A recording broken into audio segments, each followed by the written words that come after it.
Hi, everybody. Welcome to another edition of Packers Unscripted from Packers.com. I am Mike Spofford, joined by my partner in all things Packers, Wes Hodkiewicz.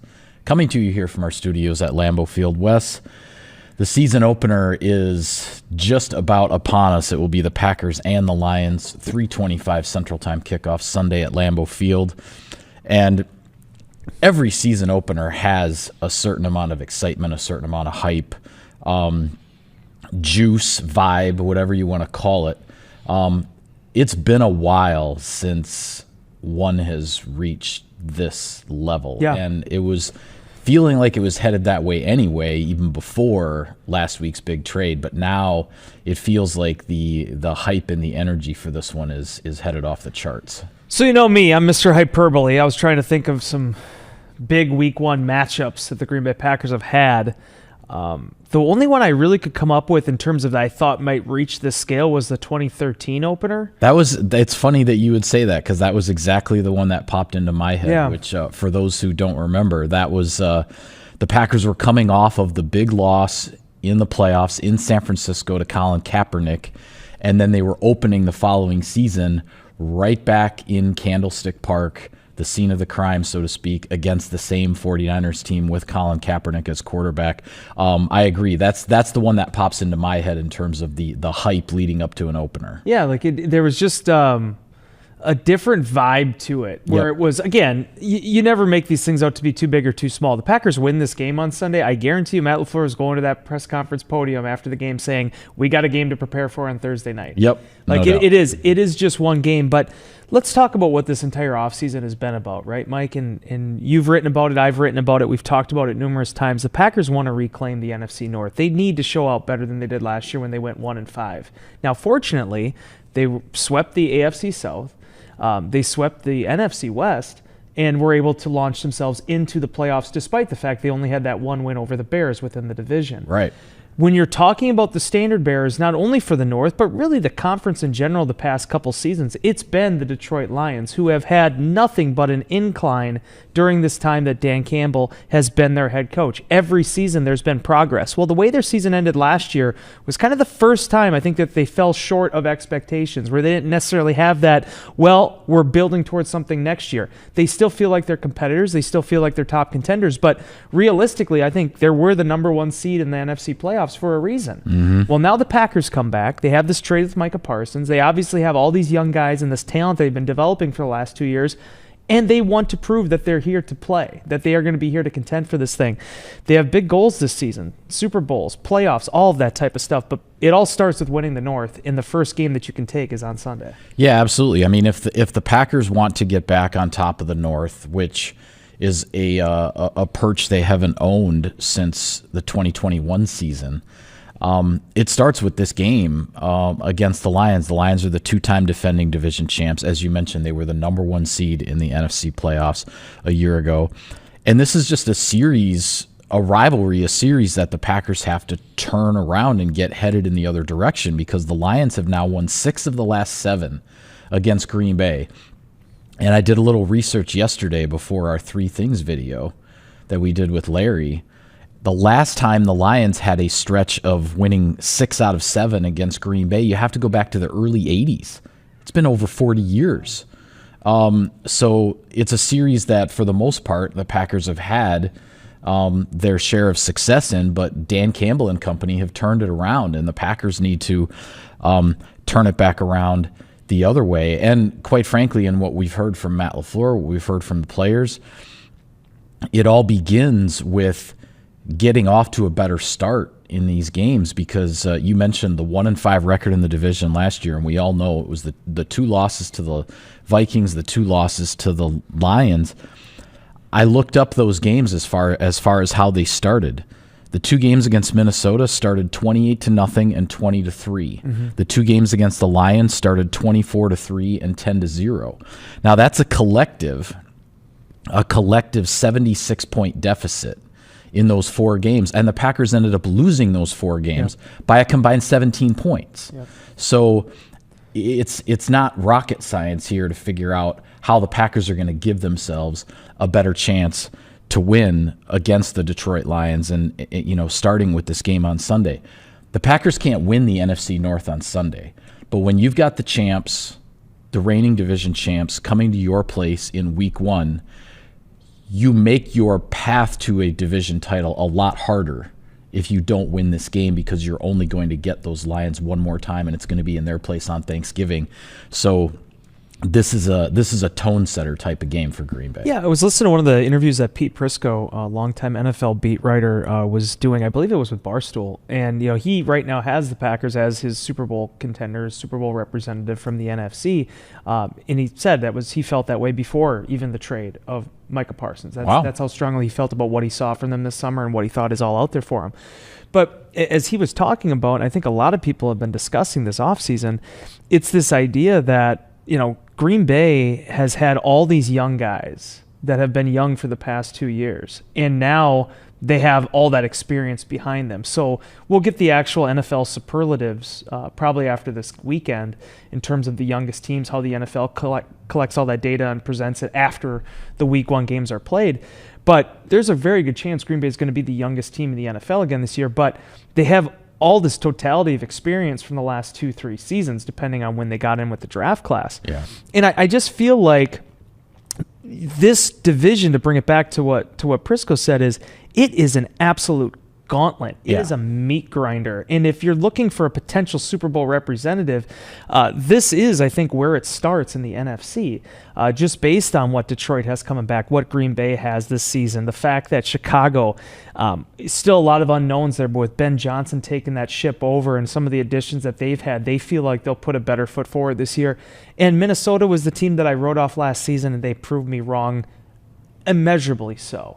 So for the Packers to be able to prevail in this thing and to be able to take care of business within its own division, it's important for their own playoff aspirations. But the other aspect of it is, too, you don't know how many losses the Lions are really going to pick up this season. You don't know how many losses the Minnesota Vikings are going to pick up this season. This is your opportunity to hand them one of those. Right. When you look at the records in the North last year, Mike, it is remarkable how few times the division lost in the regular season. Obviously, the postseason was a much different story.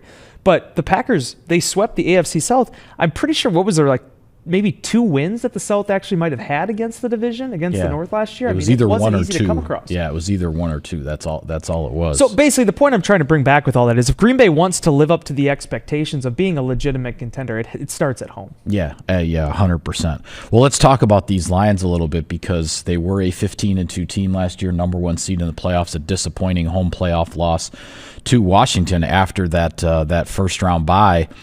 But there are a lot of changes to actually talk about with the Lions, and it starts on the coaching staff. 2 new coordinators, John Morton on the offensive side taking over for Ben Johnson, who's now the head coach of the Chicago Bears, and Kelvin Shepard taking over as defensive coordinator for Aaron Glenn, who's now the head coach with the New York Jets. Now, there are a lot of questions about, okay, so just how much is going to change offensively, defensively with the Lions with having 2 new coordinators in. And while I believe both of those new coordinators are going to put their own stamp on things, Dan Campbell did not go outside the organization to bring in new coordinators. These are guys who were on the staff. John Morton, worked under Ben Johnson, and Kelvin Shepard worked under Aaron Glenn. Mm-hmm. So this is they're still going to be running essentially the same system. Mm-hmm. And so we just have to see exactly what sort of tweaks and signatures that these new coordinators are going to put on it. But that's really been the sort of lingering storyline question mark unknown out there with regard to the Lions coming off of that 15-2 season, is how, as a team collectively, will they move forward with 2 new coordinators for the guys who got the head coaching jobs in the offseason. Well, for a couple things there. One, John Morton, I didn't really realize this until I was kind of digging through some of the info. I didn't realize he was in Green Bay for a very brief amount of time as a player. Oh, I didn't know that. Back in 1993. Yeah. Oh, wow. Okay. Yeah, so there was some ties there.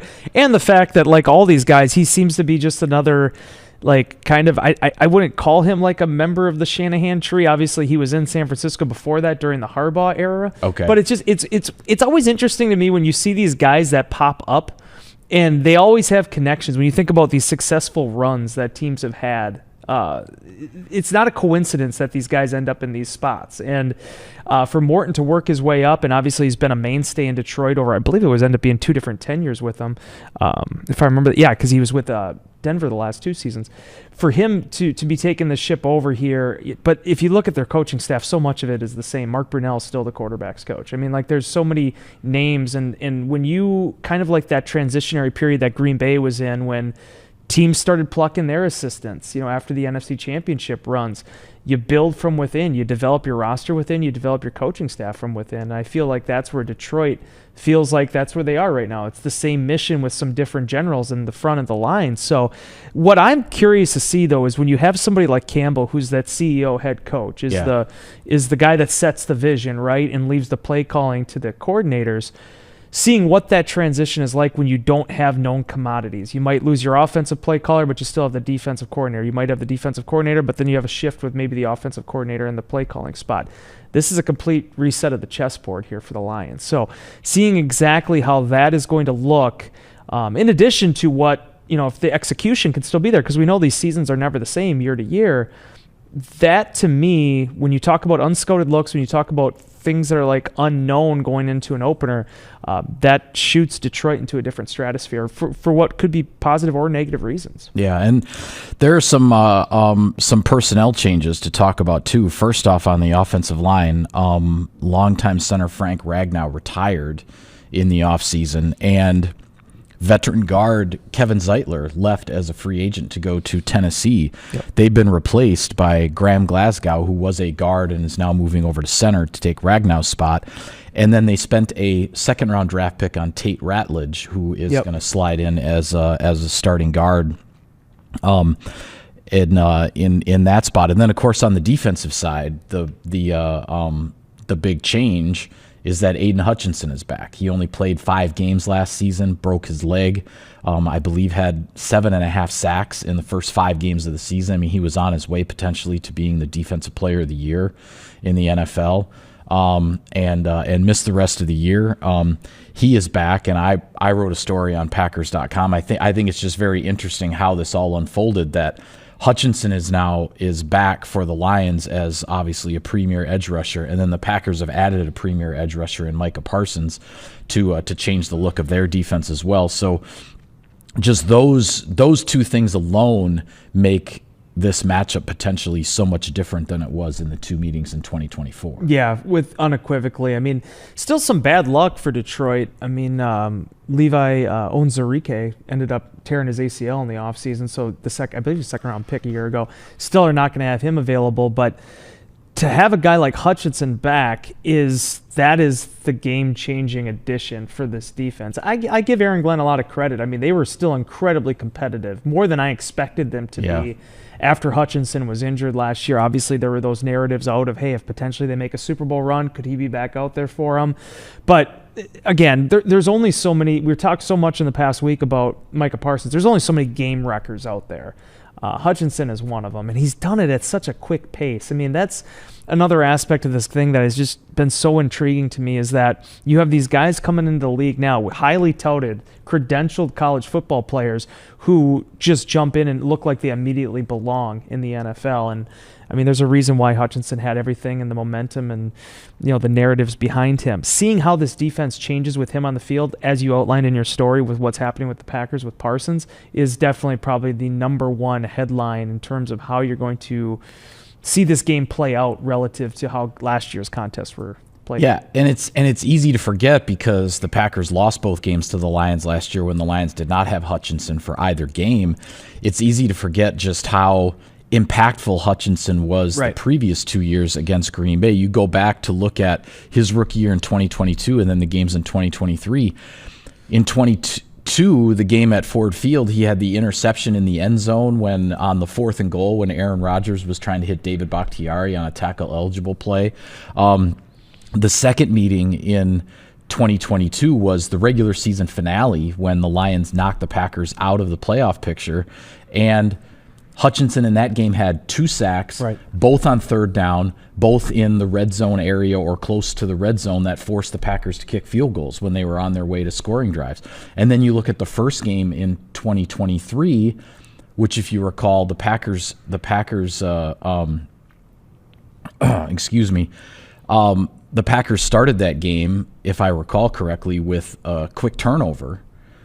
But then on the second offensive play, Hutchinson comes in and sacks Jordan Love, and the Packers essentially go 3 and out and have to kick a field goal when it was looking like they were going to get off to a much better start in that game. So the only time the Packers really contained Hutchinson or limited his impact was in that Thanksgiving game in 2023 when the Packers went into Ford Field and won that game. So this is a guy who's had his share of success against Green Bay, and with all that time he missed last year, he's absolutely itching to get out there, hit people, make an impact, and be the player that he was before he got hurt last. Yeah. I mean, when you bring up the stats here, the guy has 3.5 sacks in 4 games against Green Bay, 6 quarterback hits, 10 tackles. I mean, he's been in 4 of those tackles for a loss too. So I mean, this is a guy that has been and found ways, and the interception. I forget about that. I mean, the guy has found ways to make an impact. Yeah. And the other thing too that'll be interesting to track as it relates to Detroit, Marcus Davenport's back too, who was supposed to be a big signing for them last year, but got injured right away. Only played in 2 games. They worked out a deal with him in March for him to come back. So even though the Onwuzurike thing hasn't worked out for them so far due to injury, another pass rusher for Green Bay to account for. Yeah. Well, there are a lot of other players to talk about here with the Lions, whether you're talking about a safety like Kirby Joseph or a receiver like Amon-Ra St. Brown, the two-headed monster in the backfield. Maybe we'll get to those when we discuss keys to victory, but I want to take a break and pay some bills, and so we will hear a word from our sponsors. SiriusXM NFL Radio delivers hard-hitting analysis and up-to-the-minute NFL news that true football fanatics need 24/7, 365. At Cousin Subs, we have something for everyone, like our Wisconsin cheese curds, mac and cheese, golden fries, and creamy shakes, all paired with your favorite sub or sub in a bowl. Cousin Subs, 50-plus years of better. Pit Boss Grills, the official grill of Packers tailgating at Lambeau or at your house. Take your game day to the next level with a Pit Boss wood pellet grill. Pit Boss Grills available at Menards. Welcome back to Packers Unscripted. All right, Wes, it's time as we preview this season opener against the Lions again. Sunday, 3:25 Central, kickoff at Lambeau Field. The game is on CBS. Keys to victory for Green Bay. There are a lot of them. You can't just focus on one thing and do that well in order to win a game like this, but what's at the top of the list for you? The first 4th down between the 40, from the minus 40 in pretty much. Yeah. I said this in Insider Inbox, if you go back to when Green Bay has had success, and specifically when they've beaten Dan Campbell's, the 2 occasions that they've beaten Dan Campbell's Lions, it's been when they've used Detroit's over-aggression against them.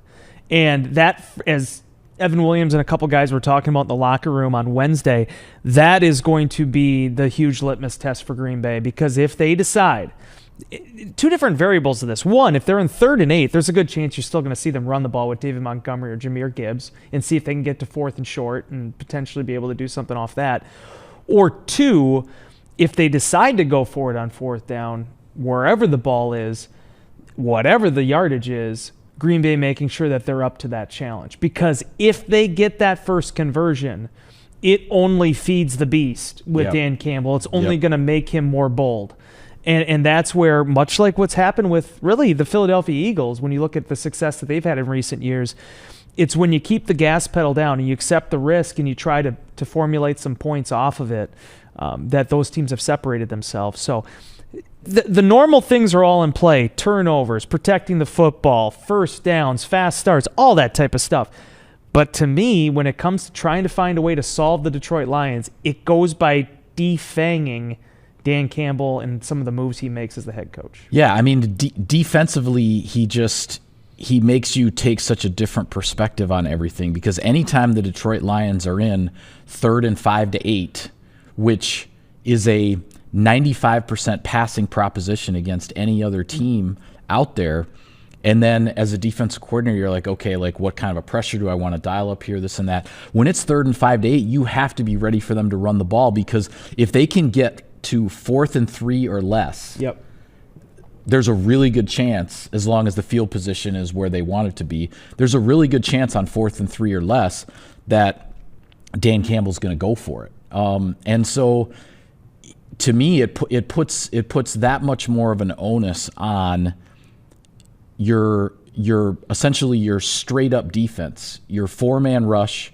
that is also, your standard front 7 to stop the run has to be able to perform well, because in those 3rd and 5 to 8s, Jared Goff might drop back to pass, which means your standard 4 has got to get there and has got to pressure him, or they might run the ball and you've got to stop them and make it 4th and 5 or more to make sure that they punt the ball. Yep. You can't be dialing up all kinds of creative stuff on 3rd and mediums, because then they'll catch you out of position and they'll get exactly what they want, because they're going to run a play that is unconventional for that down and distance. So I agree with you there. I think that's a big part of this. The other one for me, and it kind of goes hand in hand with it in a sense, but with the Packers adding Parsons to the mix and you lose Kenny Clark, the transition that the Packers have to make with regard to their run defense at this stage. And they've got Jahmyr Gibbs and David Montgomery and, a new offensive coordinator in John Morton. I expect him to challenge the Packers' run defense. He's going to bring those 2 running backs at him and say, here we come. You got to stop us. And otherwise, if they don't, then all of the passing for Jared Goff will be off of play action. Mm-hmm. There won't be any straight drop back. There won't be any necessarily predictable passing situations, and then the Lions have you right where they want you. Yeah, and let's just be honest about this, because all the credit in the world to Goff. He's become a tremendous quarterback, one of the best quarterbacks in the NFL and definitely the NFC. But it is about always setting up the run with him, right? And he had success in LA, that was about the run and having that complement.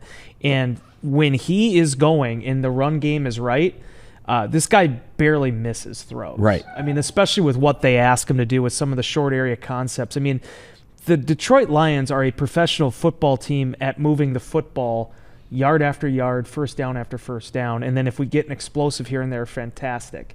But it's ultimately a game of measurements with them. And when you have Montgomery and Gibbs, and I said this last year, I got a lot of respect for what Detroit did, because I was wrong about it. I thought they made a cataclysmic error when they moved on from Jamal Williams to sign David Montgomery from Chicago after all the injuries he had. And he still had a few injuries with the Lions, but ultimately he has blossomed even more. He's become even more of a dangerous power running back, and his style perfectly complements what Gibbs does.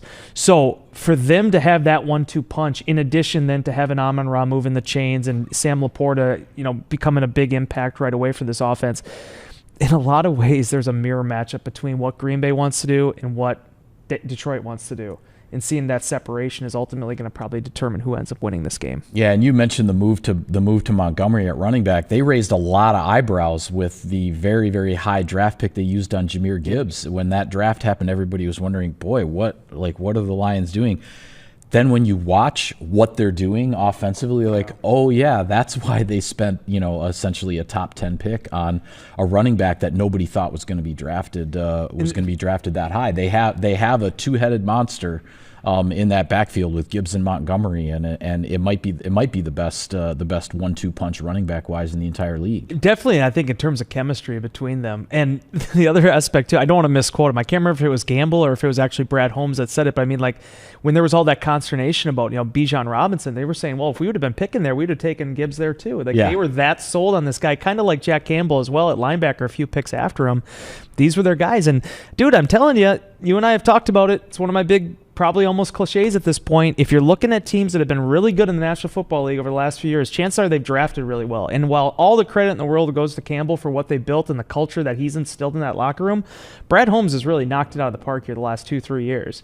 And it has, Detroit in the driver's seat right now. Yeah, no question about it. Well, let's take a look around the rest of the league as far as week 1 goes, and some big ones right off the bat. Thursday night football is Dallas at Philadelphia. Friday night football is Kansas City against the Chargers in Sao Paulo, Brazil. Let's hope the field in Sao Paulo at Arena Corinthians is in a little bit better shape than the one the Packers and Eagles played on this particular Friday a year ago. But those two openers, Thursday night, Friday night, you got any thoughts there? Did you see the videos of the Kansas City and the Chiefs like going through the airport and everything. It's like it was everything we were doing last year. It's like a carbon copy. Just sub out the Packers for the Chiefs roster. Like it was hilarious watching. Same routine, different colors of the fans, with what they were wearing, but otherwise it's all the same. Okay, first and foremost, Dallas and Philly. I love this matchup on so many levels, and now there's these reports out on Thursday morning that hey, Philly was trying to potentially trade for Micah Parsons in the offseason. Yeah, the Dallas wasn't having it. Now you got Kenny Clark saying he's going to play in this game for the Cowboys right away. Obviously, all the NFC East rivalry woven into that. It's probably the most excited I've been for a Thursday night matchup. I think it'd be amazing if after everything Dallas has been through and all this conversation over the last week, if they would actually find a way to topple the defending Super Bowl champions some way, somehow in Philadelphia. Yeah, at the Link of all places. Yeah. You couldn't draw it up any better, but I'm guessing the Eagles will be heavily favored there. I really am excited to see what the Chargers do this season because they are not built the same way that Harbaugh's 49ers teams were built, where he had a promising year early on, but it was is what it was. And then everything shifted. Defense got really solid. Kaepernick turned out to be a really good quarterback for them for a couple years. And they just became an enigma within the NFC. I don't get those vibes from the Chargers. I think I've always been a Justin Herbert believer, but I don't know if he's like just suddenly going to like pop off as like one of the top quarterbacks in the game.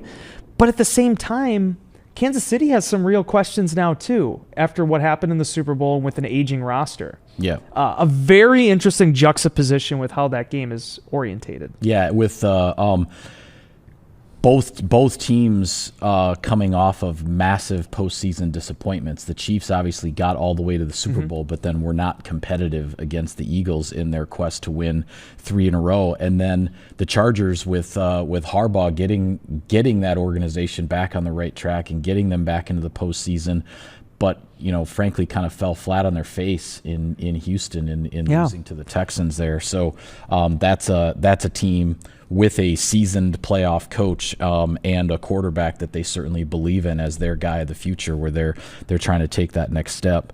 Some other games to look at as far as week 1, Pittsburgh is at the Jets. Steelers quarterback Aaron Rodgers going against his former team, the Jets. And if you had told me 3 years ago that I was going to utter that line, Steelers quarterback Aaron Rodgers going against his former team, the Jets, I would have said, what bizarro world are we in? But that is where we are. I would have said, what happened in Denver? No, yeah. And 2 other games on Sunday that are very interesting in the fact that they pit teams that were in the playoffs last year, and they are facing each other in week 1. Houston is at the Rams, so you have an AFC versus NFC matchup of 2 teams that were in the postseason a year ago. And then a playoff rematch, Baltimore at Buffalo. Those 2 teams have squared off, of course, in the postseason. And then week 1 ends with Monday Night Football and the NFC North, Minnesota at Chicago. So everybody in the NFC North playing a division game here in week 1. But I threw a lot of games at you, Wes, so I'll let you talk about whichever ones you want to. Well, let's talk about Minnesota and Chicago. But I will say this. Baltimore and Buffalo, I don't know, and you know more football history than I do. Can you think of 2 teams in the same conference that have been just perennial contenders the way that the Ravens have been with Lamar Jackson and Buffalo has been with Josh Allen, but yet neither team has been able to get to that next step to the Super Bowl? Yeah, neither team has made it to a Super Bowl, let alone won one. Like, Jim Kelly and Dan Marino and that, but, it was already after, but Buffalo did what they did. Yeah, but Dan Marino did get to a Super Bowl, his second season in the league, and then he didn't get back again. But you're right. You're talking about perennial contenders who have never, and for different reasons, but neither one has made it past the AFC Championship game. They're chasing the same goal, and they're positioned to achieve it, but they haven't gotten there yet. So it's funny that Baltimore and Buffalo, it just feels like a continuation of last year in a lot of ways. Yeah. Minnesota, Chicago's huge. And, honestly, let's talk about it. This is the Ben Johnson show with the Bears. And this man has put a lot on his plate and a lot of expectations on his shoulders with some of the bravado, with some of the things of that nature. And now he's taking on a Minnesota team that has many question marks as they had last year. It's doubled now Yeah. with the J.J. McCarthy thing. So what kind of team is Minnesota going to be this year? I offer no predictions. I picked them to be fourth in the NFC North last year. I'm not giving any predictions this year with the Vikings. But this is going to be a tone setter. Either the Vikings showing that we're still here to play, or the Chicago Bears starting off 1-0 in the Ben Johnson era showing that, hey, we can be part of this thing too. Yeah, well, the Bears felt they got their franchise quarterback a year ago when they drafted Caleb Williams. Now they feel they have the head coach who is going to elevate Caleb Williams to that franchise quarterback status in terms of performance, and the Bears are trying to move forward there. I'll say this with regard to the NFC North. When you look at the fact that the Packers have brought in Micah Parsons. I'm talking about the big changes to teams in the NFC North. The Packers bringing in Parsons, the Bears having Ben Johnson take over as head coach, the Lions with 2 new coordinators, and the Vikings starting with a quarterback in J.J. McCarthy who has yet to take a snap in an NFL regular season game. The biggest unknown to me of all of those changes to the NFC North teams is McCarthy as the quarterback of the Vikings. There's no way to have any idea how this is going to go. And it's fascinating in that regard. Kevin O'Connell showed what he can do bringing in a brand new quarterback into his system, working with that guy. Sam Darnold, ends up having a tremendous year before things got off the rails really in their final 2 games, the regular season finale and the playoff game. Things didn't go well. But can Kevin O'Connell do that now with a quarterback who's never played in the NFL before? And that's what everybody's waiting to see. And who knows? This guy's legitimate, though, man. You and I have talked about it. I mean, this guy can coach. No doubt about it. I'm not questioning that. I'm just saying there are similarities to last year, but yet it's different. It's very different when a guy has not actually played before, and that's who you're putting into essentially a star-studded lineup when you got Aaron Jones at running back and Justin Jefferson at wide receiver and T.J. Hawkinson at tight end. All these guys that are going to be around him, can J.J. McCarthy run that ship? And the point I'm trying to make is, if you look at the curveballs that he's been throwing, oh my gosh. When you go back 2 years ago to Josh Dobbs having to win games for them and this menagerie of quarterbacks they had to trot out there, to last year, one of the big reasons I wrote them off was, well, McCarthy went down. Sam Bradford was a good 1 year, $10 million signing, but this guy's not going to be able to get them anywhere. And then look at the contract that Sam Bradford earned himself this offseason. Sam Darnold. Sam Bradford didn't work out for them. Sam Darnold did. Yeah, correct. But I mean, like, Darnold was a really quick 1 year, $10 million contract. He was an insurance policy that ended up having to be exercised for them. Yeah. And then, sure enough, they end up having the success they did. But if O'Connell can do this again, holy cow. Yeah. That's a way to build a legacy in the NFL early on. Yeah, absolutely. Well, it should be a wild and woolly week 1, and a lot of eyeballs will be on Lambeau Field Sunday afternoon for the Packers and the Lions. It's a great way to start the season. We are thrilled that it is here, and we will sign off for now on this edition of Packers Unscripted. Be sure to follow all of our coverage of the big week 1 game, Green Bay and Detroit. We'll have it all for you on Packers.com. For Wes, I'm Mike. Thank you for tuning in, everybody. We will see you next time.